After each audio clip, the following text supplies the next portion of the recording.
Hi friends. ఈరోజు నేను అంతర్గంగే గుడికైతే పోతా ఉన్నాను. అంతర్గంగే గుడి వచ్చి బెంగుళూరు నుంచి కోలార్ దగ్గరలో ఉంటుంది. ఇది ఒక అడవి ప్రాంతము. మొత్తం కొండలే ఉంటుంది ఇక్కడైతే. ఇక్కడ అంతర్గంగే అనేది కాశీ టెంపుల్. అంటే మీకు కాశీ టెంపుల్ అంటే అందరికీ తెలిసే ఉంటుంది. యూపీలో వచ్చి కాశీ ఉంది కదా! సో అలాగే ఇక్కడ కాశీ నుంచి ఇక్కడ నంది నోట్లో నుంచి నీళ్ళైతే 24 అవర్ వస్తానే ఉంటుంది. చాలా కాలం నుంచి వస్తుంది. ఈరోజు మనము దీని గురించి అయితే ఈసారి తెలుసుకుందాము. ఇప్పుడైతే నేను గుడి దగ్గర ఉన్నాను. ఈ గుడి దగ్గర నుంచి ఇప్పుడు మనము పోదాము, చూస్తామన్నీను. శ్రీ కాశీ విశ్వేశ్వర స్వామి ప్రసన్న శ్రీ దక్షిణ కాశీ క్షేత్రము కోలార అంతర్గంగేరి కోలార. ఈ శ్రీ కాశీ విశ్వేశ్వర స్వామి దేవాలయ స్థల పురాణం ఏమిటంటే ఈ కోలార స్థల పురాణం కాశీ విశ్వేశ్వర స్వామిది. ఇక్కడ మొదలు ద్వాపరయుగంలో మహాభారత సందర్భంలో శ్రీకృష్ణ అవతారంలో శ్రీకృష్ణ మరియు కాలవాన రాక్షసుడు అప్పుడు ఆ మహాభారత సందర్భంలో కాలవాన రాక్షసుడికి శ్రీకృష్ణ యుద్ధం సందర్భంలో ఇదంతా ఈ కురుక్షేత్ర సంగ్రామం మొదలైంది. ఇదంతా శ్రీకృష్ణ కాలవాన యుద్ధ సందర్భంలో శ్రీకృష్ణుని ఇంకా ఆ కాలవానికి సంహారం ఉండలే. దానికోసం శ్రీకృష్ణ పరమాత్మలో మహావిష్ణు అవతారము. శ్రీకృష్ణునికి తెలుసు ఈ రాక్షసునికి ఎవరి ఇంకా మృత్యు ఉందని. అప్పుడు శ్రీకృష్ణ పరమాత్ముడు ఆ విషయం గ్రహించి ఈ స్థలంలో ముచ్చుకున్న మహర్షి, కొండలో ముచ్చుకున్న మహర్షి ఆయన పనుకొని యోగ నిద్ర చేస్తూ ఉంటాడు. ఆయన యోగ తపస్సు చేస్తూ ఉంటాడు. ఆయన నేత్రం ఇంకా ఆ కాలవాన రాక్షసునికి భస్మం కాల్పడుతుంది. ఆ శ్రీకృష్ణునికి ఆ విషయం తెలుసు. ఈ రాక్షసునికి యోగని ముచ్చుకున్న మనుషులు ఇంకా ఈ కాలవాన రాక్షసుని సంహారం చేసి శ్రీకృష్ణ పరమాత్మ గ్రహించి శ్రీకృష్ణ పరమాత్మను ఆ కాలవాన రాక్షసుని ఇంకా తప్పించుకొని వచ్చి ఆ ముచ్చుకున్న మనుషులు ఉండే గుహలో వచ్చి మాయమవుతారు. అప్పుడు ముచ్చుకున్న మనుషులు ఉండే గుహలో వచ్చి మాయమైనప్పుడు శ్రీకృష్ణుడు అప్పుడు ఉండలే. అప్పుడు రాక్షసుడు కూడా శ్రీకృష్ణుని హింబాలించుకొని శ్రీకృష్ణుడు వచ్చిన గుహలో వస్తాడు రాక్షసుడు. వచ్చినప్పుడు ఆ రాక్షసుడు వచ్చినప్పుడు శ్రీకృష్ణ పరమాత్మ ఉండలే. అక్కడ ఋషుడు ముచ్చుకున్న మనుషులు అక్కడ పనుకుని యోగ నిద్ర చేస్తా ఉంటారు. శ్రీకృష్ణుడు మాయావి వేషం ధరించిండాడని ఆ ముచ్చుకున్న మనుషుని ఆ కాలమైన రాక్షసుడు కాళ్ళలో తొంటారు. కాళ్ళలో తొనినప్పుడు ఆ ఋషులు ముచ్చుకున్న మనుషులు వాళ్ళు చేస్తాను యోగ నిద్ర ఇంకా లేచి ఆయన కాలమానానికి రాక్షసునికి సంహారం చేస్తారు. ఆ నేత్రం కన్ను తెలిసింది దృష్టి అంతా వాని మీద పడుతుంది ఆ రాక్షసుని. అప్పుడు వాని సంహారం అవుతుంది. ఇక కాలమైన రాక్షసు సంహారం అయినప్పుడు అప్పుడు ముచ్చుకున్న మనుషులు తపస్సు భంగం అవుతుంది. అప్పుడు ముచ్చుకున్న మనుషులు వాళ్ళు యోచన చేస్తూ ఉంటారు, ఈ రాక్షసుని సంహారం ఇంకా నా తపస్సు భంగమయ్యా, ఈ పాపపర్యానికి ప్రాయశ్చిత్త దోషం ఏం చేయాలని యోచన చేస్తూ ఉన్నప్పుడు అప్పుడు పునః శ్రీకృష్ణ పరమాత్మ ప్రత్యక్షమై మీరు యోచన చేసే ఆవశ్యకత లేదు, ఇదంతా లోక కళ్యాణార్థం కాల్పడుతుంది, ఇదంతా నా అనుసారం ప్రకారం నడిచింది, మీ దోషం ఏమీ లేదు దీంట్లో అనేసి అప్పుడు ఋషులకు చెప్తారు. అప్పుడు ఋషులు ప్రాయశ్చిత్త దోషం మనిషి శ్రీకృష్ణ అడిగినప్పుడు శ్రీకృష్ణ పరమాత్మ చెప్తారు, మీరు ప్రాయశ్చిత్తం దోషం పరిహారంగా ఈ మీరు తపస్సు చేసే స్థలంలో కాశీ విశ్వేశ్వర స్వామి మరియు పంచలింగాల ప్రతిష్టాపన చేయండి అనేసి ఋషులకి వాగ్దానం అనుసారం చెప్తారు. అప్పుడు అనుసారం చెప్పి శ్రీకృష్ణ పరమాత్మ మాయమవుతుంది. అప్పుడు శ్రీకృష్ణ అనుసారం ప్రకారంగా ఇచ్చుకున్న మహర్షులు ఇక్కడ ఆయన తపస్సు చేసే స్థలంగా మహాగణపతి, కాశీ మహాగణి ఇక్కడ మహాగణపతి ఉన్నాడు. మహాగణపతి ఇక్కడ మహాగణపతి మరియు వీరభద్రుడు ఇక్కడ కాశీ విశ్వేశ్వర స్వామి ఇక్కడ అమ్మవారు విశాలాక్షి మరియు పంచలింగాలు హరిహరేశ్వర, మహాబలేశ్వర, మల్లికార్జునేశ్వర, పాతాళేశ్వర అని 5 లింగాలు ప్రతిష్టాపన చేస్తారు. ప్రతిష్టాపన చేసిన మిట్ట ఆయనకి ఇక్కడ శుద్ధమైన గంగా, మంచి గంగా దేవునికి అభిషేకం చేసేదానికి నీళ్లు దొరికెళ్ళే.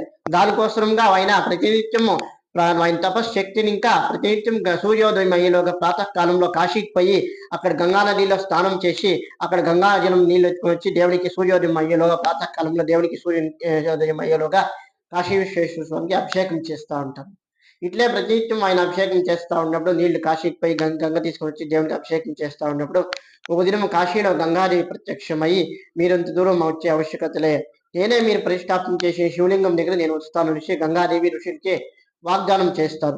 అప్పుడు ఋషులు నమ్మేలే, కాశీని ఇంకా గంగా నది నీళ్ళే వస్తుందని నేను ఎట్లు నమ్మేది, దక్షిణ భారతంలో కావేరి, తుంగభద్ర, గోదావరి, కృష్ణ అనే వేరే నదిలు పారుతూ ఉంటుంది, గంగా నది నీళ్ళు వస్తుంది, నాకు గంగా జలమే అనేసి నేను ఎట్లు నమ్మేది అనేసి గంగాదేవిని ప్రశ్న చేస్తారు ఋషులు, ముచ్చుకున్న మహర్షులు.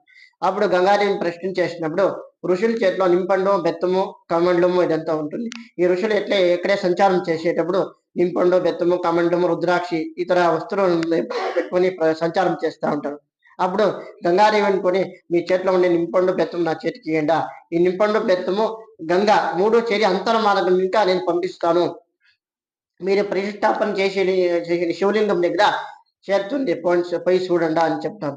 అప్పుడు ఆయన అక్కడ గంగాదేవి నింపండు, గంగా బెత్తం 3 చేరి వదిలితే ఇక్కడ శివలింగం కింద వచ్చి గంగా నింపండు బెత్తం 3 చేరి చేరుతుంది. ఋషులు వచ్చి చూస్తూ ఉన్నప్పుడు ఇక్కడ నింపండు, గంగా బెత్తం 3 చేరి శివలింగం కింద వస్తూ ఉంటుంది. ఆ కాశీలో అక్కడ నింపండు, బెత్తం గంగాదేవి వదిలితే ఆ నింపండు, బెత్తం ఋషులు ఇక్కడ చేతికి తీసుకుని గంగాదేవి మాత్రం శివలింగం కింద స్థాపన చేస్తారు. స్థాపన చేసినప్పుడు ఆ గంగా నీళ్లు అక్కడే దేవుని కింద కనిపిస్తారు. ప్రతీతి ఉండేలే అలాంటే ఋషిముల, దైవముల, ఋషిముల, నదీముల అదంతా దైవ రహస్యము. ఎవరికి వినిపించలే, ఎవరికి కనిపించలే. దానికోసంగా దేవునికి కుడితట్టు ఆయన ముచ్చుకున్న మనుషులు నంది నోట్లో వచ్చేట, నంది బగ్గిల్లో వచ్చేట, మరియు మధ్యలో వస్తా ఉండేది, సెంటర్ లో వస్తా ఉండేది విష్ణుపాదం అని. ఈ 3 జాగాల్లో ఒకే స్థలం 3 జాగాల్లో ఆ నీళ్లు వచ్చేట్లా గంగా నీళ్లు ఆయన స్థాపన చేస్తారు. ఈ గంగా ఇదే రీతిగా వస్తా ఉండల్లా దేవునికి అభిషేకం ఉపయోగం అనేసి అక్కడ గంగా నీళ్ళు ప్రతిష్టాపన చేస్తారు. యావటెక్నిక్గా వస్తుంది, ఎక్కడ వస్తుంది అది ఎవరికి తెలియదు. 4 ఏళ్ళు వర్షాలు రాకపోయినా గంగా అదే రీతిగా వస్తుందని చెప్తారు. కాశీని ఇంకా అంతరంగ మార్గం ఇంకా వచ్చే దానికోసం అంతరంగంగా అని పేరు. ఈ స్థలము దక్షిణ భారతంలో ఉండే దానికోసం దక్షిణ కాశీ క్షేత్రం అని పేరు. ఈ దక్షిణ భారతంలో యాభై క్షేత్రాలు, శివుని క్షేత్రాలు ఉంటుంది, అదంతా దక్షిణ కాశీ అని పిలుస్తారు. నంజుడుగూడు కానీ, గోకర్ణ కానీ, శ్రీశైలము, మురుడేశ్వర ఇతర యావది శివుని క్షేత్రాలని అది దక్షిణ కాశీ అని పిలుస్తారు. దానికోసం ఈ స్థలము దక్షిణ భారతంలో ఉండే కోసం దక్షిణ కాశీ క్షేత్ర అంతరంగంగా అని పేరు. అంతరంగంగానే నీళ్లు అంతర్మార్గం నీకు వచ్చే దానికోసం అంతరంగంగా అని పేరు. ఈ పర్వతము ఇక్కడ ఇంకా విడిచి నరసాపురం వరకు ఒకే కొండ. ఈ పర్వతము శతశృంగ పర్వతం అని పేరు. ఇది శతశృంగాలు అంటే శత అంటే 100, శృంగ అంటే కొమ్ము, శృంగ అంటే కొమ్ములు. దానికోసం శతశృంగ పర్వత దక్షిణ కాశీ క్షేత్ర అంతరంగంగా అని పేరు. ఈ క్షేత్రానికి పంచలింగ క్షేత్రం అని పేరు. ఎలా అంటే తలకాడులో ఒక శివుని దేవస్థానం 1 కిలోమీటర్ ఉంటుంది. ఇక్కడ ఏకకాలంలో శివుని పంచలింగాలు దర్శనం చేయొచ్చని పంచలింగ క్షేత్రం అని పేరు. ఆ గంగా కాశీ నుంచి వచ్చే గంగా నదిలో నీళ్లు ఎవరైతే స్నానం చేసింది కానీ ఎవరే సేవించినా, ఎవరే దానికి ప్రోక్షణ చేసుకుని ఇది కానీ ఆరోగ్యాల సమస్యలు ఏమేమి ఉన్నాయి పరిహారం అవుతుంది.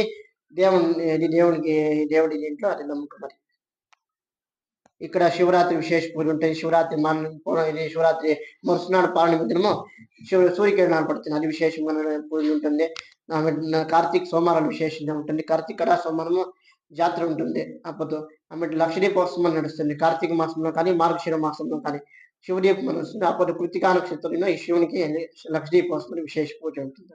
ప్రతి పండుగకి దేవునికి విశేష పూజలు ఉంటుంది. ఇక్కడ ఎవరైనా దేవుని ప్రార్థన చేసుకున్నా దేవుడు మంచి చేసి ఆ గంగా అంటే శ్రేష్ఠ పవిత్రమైన గంగా. హాయ్ ఫ్రెండ్స్, ఈరోజు నేను అంతర్గంగకి అయితే వచ్చినాను. అంతర్గంగే అంటే ఇక్కడ ఒక చిన్న కాశీ గుడి అయితే ఇక్కడ ఉంది. కాశీ గుడికి అయితే వచ్చినాను. ఇది కొండపైన ఉండేది. ఇప్పుడు కొండ మీద నేను వెళ్తున్నాను. ఇది ఎంట్రన్స్ అన్నమాట. అమ్ముకుటి చల్లకుటి జాంగ్రీ బూంది. ఇప్పుడు పైకి ఎక్కుతా ఉన్నాను. ఇక్కడ బర్డ్స్ ఉన్నాయంట, చూస్తాము బర్డ్స్ ఎలాంటి బర్డ్స్ ఉన్నాయి ఇక్కడ అనేసి. దగ్గర ఇవన్నీ చూస్తా ఉంటే అడవిలో ఉండే బర్డ్స్ అయితే ఇక్కడ ఉంది అని వాళ్ళు చెప్తా ఉన్నారు. ప్రతి ఒక్కటి చూద్దాము.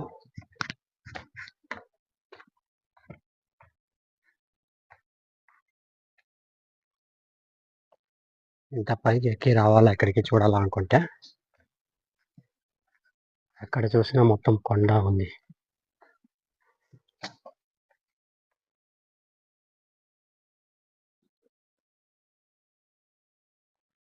ఇక్కడ కూర్చునే దానికైతే చోటు ఉంది.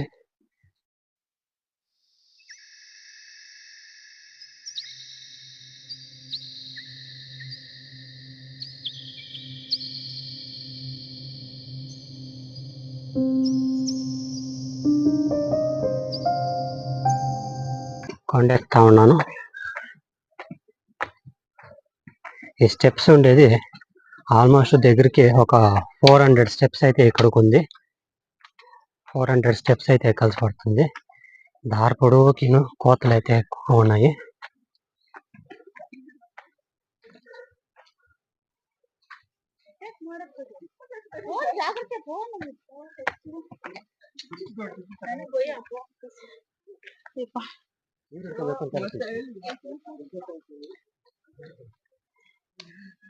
కోతలు అయితే దండిగా చాలా ఉన్నాయి ఇక్కడ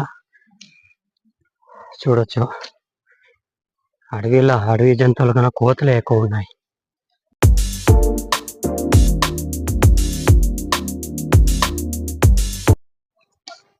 చూడొచ్చు, మీకు పొడవునా కనపడుతుంది స్టెప్స్ అయితే. తిరుపతి మెట్లు కనపడినట్లు కనపడుతుంది చూడండి. అక్కడ ఇప్పుడు పైకి పోవాల్సి పడుతుంది. స్టెప్స్ అనేది ఎక్కైతే చాలా పైకి అయితే ఉంది. 400 స్టెప్స్ అయితే ఉంది ఆ గుడి దగ్గర పోవాలనుకుంటే.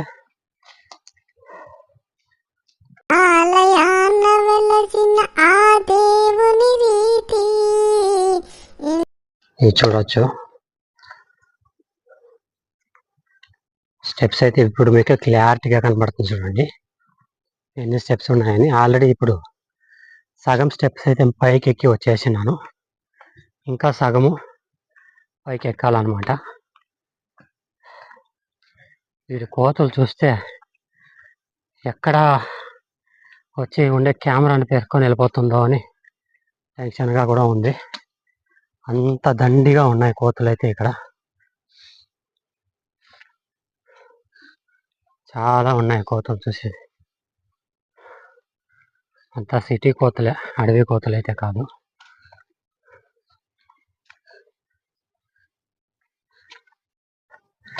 ఇక్కడ రాసినారు చూడండి, దక్షిణ కాశీ అంతర్గంగే టెంపుల్ అని. ఇప్పుడు నేను పైకి వెళ్తా ఉన్నాను.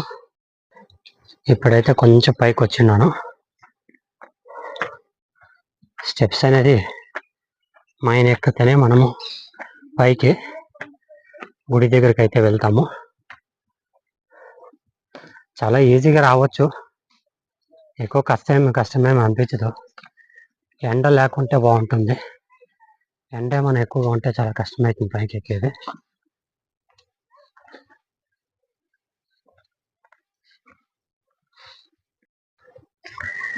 ఇక్కడ కూడా ఒక గుడి అయితే ఉంది చూడొచ్చు. ఇక్కడ ఒక గరుడ గుడి అయితే ఉంది.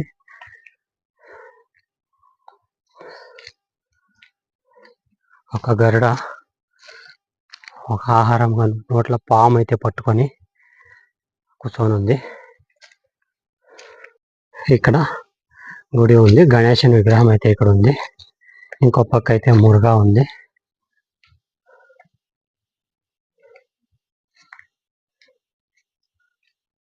ఇదైతే మురుగా, చాలా పురాతనమైన గుడి ఇది. ఇది మొత్తము క్లోజ్ చేసి మూసేసినారు, ఎవరు పోకూడదు అని.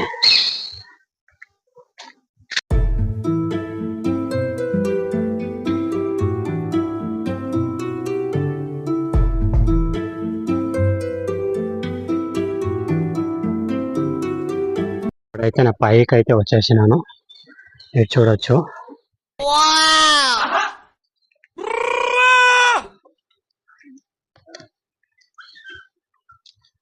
కోతలు ఎక్కువగా ఉన్నాయి ఇక్కడైతే. ఎక్కడ చూసిన కొండ మీద మొత్తం కోతలే ఉన్నాయి.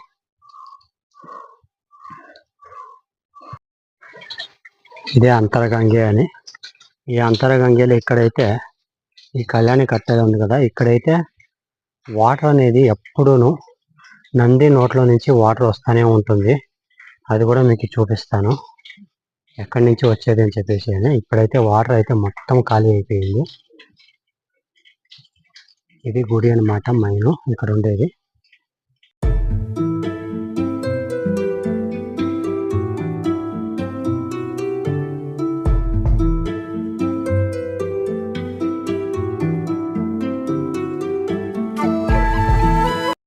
ఇది కళ్యాణి కట్టేలా లోగా నుంచి ఇప్పుడు నేను దిగినాను.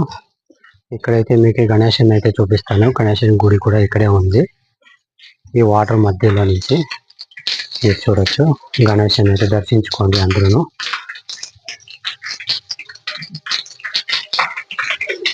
ఇక్కడ నంది నోట్ల నుంచి నీళ్లు వస్తాయని చెప్తే కదా, ఇక్కడ మీకు కనబడుతుంది చూడండి, లోగా సైడ్ నుంచి నీళ్ళు అనేది ఎప్పుడు 24 hours వస్తూనే ఉంటుంది. కానీ ఎక్కడి నుంచి వస్తుంది అని ఇప్పటికేనూ దాన్ని ఎవరు ఇంకా కనపట్లేదు. చాలా మంది ఇక్కడికి వచ్చి దాన్ని వాటర్ ఎక్కడి నుంచి వస్తుంది అని కూడా దాన్ని చెక్ చేసేదానికి చాలా ట్రై చేసినారు. కానీ ఇప్పటికీ వాళ్ళకి అది చెక్ చేసేదానికి కానీ ఎక్కడి నుంచి నీళ్ళు వస్తుంది అని కూడా ఎవరికి ఇప్పటికే తెలియదు. అది చాలా కష్టం పడి ప్రతి ఒక్కరు దాని గురించి ఎంక్వైరీ చేసి అన్ని జాగాల్లో వాళ్ళ సైంటిస్టులు కూడా వచ్చి అన్ని ప్రతి ఒక్కటి చెక్ చేసినారు.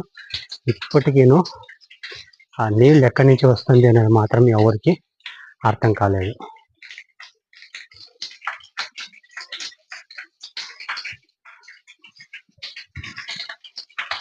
చూడండి, నీళ్ళు వస్తూనే ఉంటుంది, ఎప్పుడు 24 hours నీళ్ళు వస్తూనే ఉంటుంది. ఎక్కడి నుంచి వస్తుంది అని కూడా తెలియదు. ఆ నంది అయితే పైకి ఉంది, మనకైతే ఆ నంది కనపడదు. మ్యాక్సిమం పైన పోయి చూస్తాను నేను. పైన అయితే ఒక చిన్న గణేశుడు అయితే ఉన్నాడు.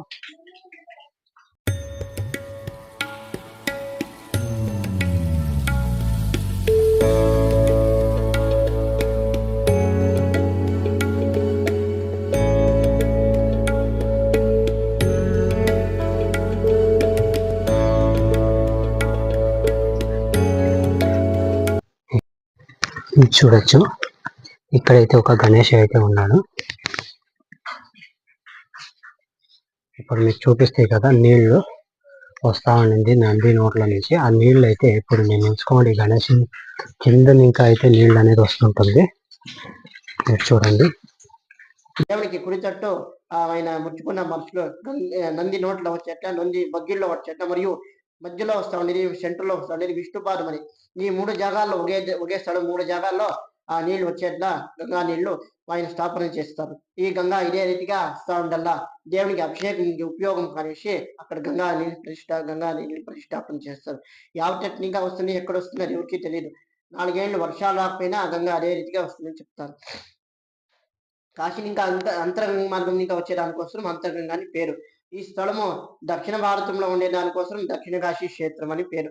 ఈ దక్షిణ భారతంలో యాభై క్షేత్రాలు శివుని క్షేత్రాలు ఉంటుంది, అదంతా దక్షిణ కాశీ అని పిలుస్తారు. నంజుడుగూడు కానీ గోకర్ణ కానీ శ్రీశైలము మురుడేశ్వర ఇతర యావది శివుని క్షేత్రాలని అది దక్షిణ కాశీ అని పిలుస్తారు. దానికోసం ఈ స్థలం దక్షిణ భారతంలో ఉండే కోసం దక్షిణ కాశీ క్షేత్ర అంతరంగంగా అని పేరు. అంతరంగంగానే నీళ్లు అంతర్మార్గం నీకు వచ్చే దానికోసం అంతరంగంగా అని పేరు. ఈ పర్వతము ఇక్కడ ఇంకా విడిచి నరసాపురం వరకు ఒకే కొండ. ఈ పర్వతము శతశృంగ పర్వతం అని పేరు. ఈ 100 శతశృంగాలు అంటే శత అంటే 100, శృంగ అంటే కొమ్ము, శృంగ అంటే కొమ్ములు. దానికోసం శతశృంగ పర్వత దక్షిణ కాశీ క్షేత్ర అంతరంగంగా అని పేరు. ఈ క్షేత్రానికి పంచలింగ క్షేత్రం అని పేరు. ఎలా అంటే తలకాడులో ఒక శివుని దేవస్థానం 1 కిలోమీటర్ ఉంటుంది. ఇక్కడ ఏకకాలంలో శివుని పంచలింగాలు దర్శనం చేయొచ్చని పంచలింగ క్షేత్రం అని పేరు. ఆ గంగా కాశీ నుంచి వచ్చే గంగా నదిలో నీళ్ళు స్నానం ఎవరైనా స్నానం చేసింది కానీ ఎవరైనా సేవించినా ఇప్పుడైతే గుడికి పోతా ఉన్నాను. గుడి దగ్గరికి అయితే వచ్చాను ఇప్పుడు. ఇక్కడ చూడొచ్చు, ఒకప్పుడులో ఇక్కడ గుడి కట్టింది కాశీ విశ్వేశ్వర స్వామి దేవాలయము ఇక్కడే ఉంది అనమాట. ఇది చాలా పాతకాలంలో కట్టిన గుడి, అడవిల్లో ఉంటుంది. ఇది ఎక్కడ చూసినా మీకు కనబడుతుంది చూడండి, కొండలు చుట్టూ కొండల్లో అడవిలో ఈ గుడి అయితే ఉంది. ఇక్కడ కూడా ఒక నంది అయితే ఉంది.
ఇక్కడ మీరు చూస్తూ ఉన్నారు కదా, మీరు చూస్తూ ఉండేది అక్కడ 2 గోపురాలు కనబడుతుంది కదా మీకు. ఆ 2 గోపురాల్లో పైన ఉండే గోపురంలో వచ్చి అక్కడ నంది నోట్లో నుంచి నీళ్లు వస్తుంది.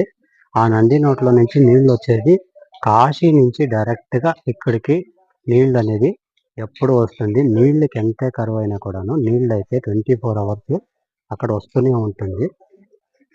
ప్రతి ఒక్కరు ఇక్కడ వచ్చిన వాళ్ళంతా బాటిల్లో క్యాన్స్ లో అంతా నీళ్ళు అయితే పట్టుకొని తీసుకొని వెళ్తా ఉంటారు. ఇక్కడ కనబడతా ఉంది కదా, ఇక్కడ నుంచి నీళ్లు పైనుంచి కిందకి పడతా ఉంది. నీళ్లు పైన అయితే నంది ఉంది, ఆ నంది నోట్ల నుంచి నీళ్ళు అయితే వస్తుంటుంది. కాశీ నుంచి డైరెక్ట్ గా ఇక్కడికి నీళ్ళు అయితే వస్తుంది. ప్రతి ఒక్కరు ఇక్కడ వచ్చిన వాళ్ళు అయితే ఇక్కడ స్నానాలు అయితే చేసి నీళ్ళు అయితే ఒక క్యాన్ లో అయితే నీళ్లు, వాటర్ బాటిల్ అయితే నీళ్లు పట్టుకొని ఇంటికి తీసుకెళ్తారు. ఇక్కడైతే ఆంజనేయ గుడి అయితే చిన్నగా ఇక్కడ నిర్మించినారు, చూడవచ్చు.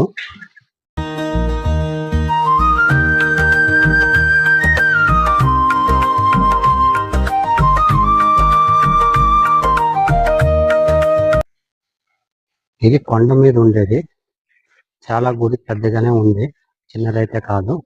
ఇక్కడైతే ఇప్పుడు వాటర్ అనేది ఇక్కడికైతే వాళ్ళు ఇస్తలేదు, ఎందుకంటే ఇక్కడ కోతలు ఎక్కువ ఉండే దాని వల్ల ఇక్కడ నీళ్ళలో వచ్చి కోతలు అయితే చాలా ఇక్కడ గలీజ్ చేస్తుందని చెప్పి ఇక్కడ వాటర్ అనేది ఇప్పుడు దాంట్లో ఇస్తలేదు. అక్కడైతే నంది నోట్లో నుంచి నీళ్ళు అయితే ఎప్పుడు వస్తూనే ఉంటుంది, అది కూడా మీకు ఇప్పుడు నేను చూపిస్తాను.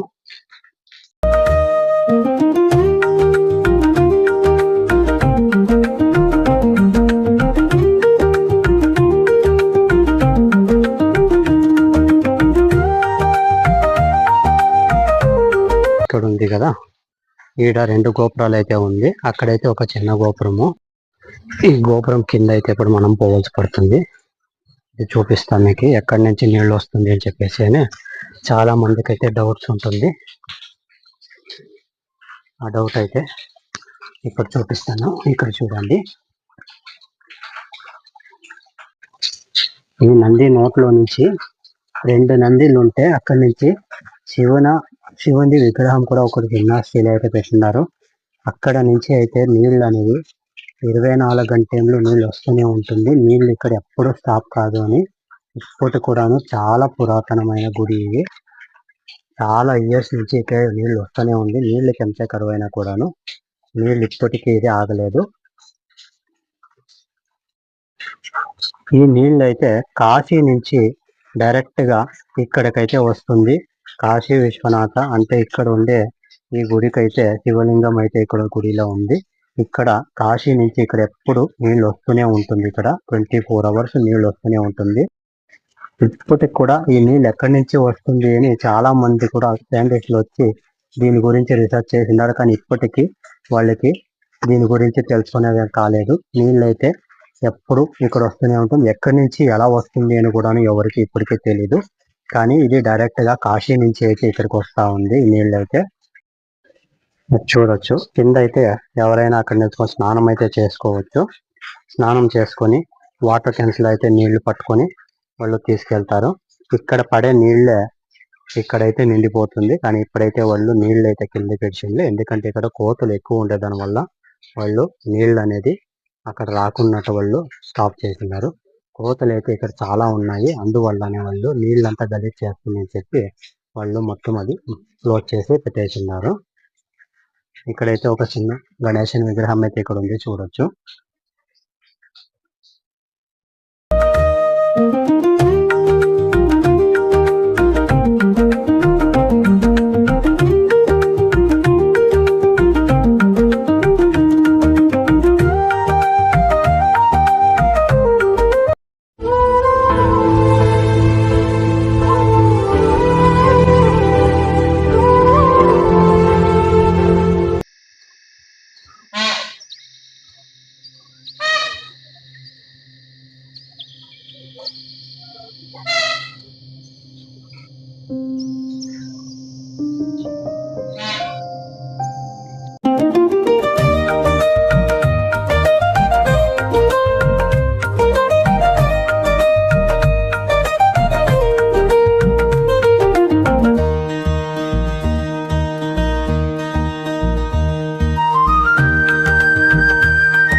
ఇక్కడ కూడా శివలింగం అయితే ఉంది, చూడొచ్చు. చాలా పెద్దగా ఉంది శివలింగం అయితే ఇక్కడ కూడాను.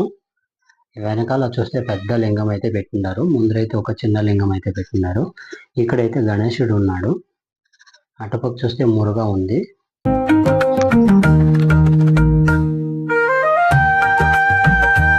చూస్తే ఇక్కడ నంది అయితే ఉంది చిన్నగా, శివలింగం ముందుగా అయితే ఒక నంది ఉంది.